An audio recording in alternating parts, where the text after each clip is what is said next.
जय भारत माता। जय भारत माता की जय।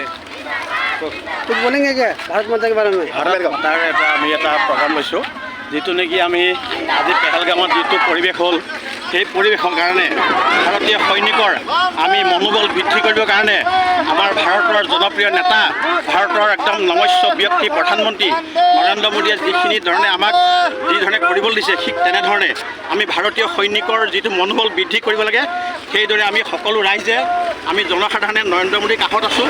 তেখেতে যি ধৰণে ভাৰতীয় সৈনিকৰ মনোবল বৃদ্ধি কৰিবৰ কাৰণে আমাক আশ্বাস দিছিলে আমিও তেখেতক আমি সাহস দিছোঁ। আমি তেখেতৰ লগত আছোঁ।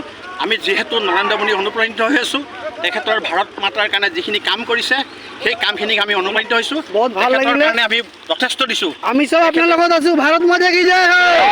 যিহেতু নৰেন্দ্ৰ মোদীয়ে আমাৰ ভাৰতবৰ্ষৰ এখন দেশৰ কাৰণে যেতিয়া কষ্ট কৰিছে আমি কিয় তেওঁক নোৱাৰিম? আমিও তেওঁক সহায় কৰিব লাগিব। তেওঁক সহায় কৰাটো আমাৰ কৰ্তব্য। সেয়ে জয় হিন্দ ভাৰত মাতা কি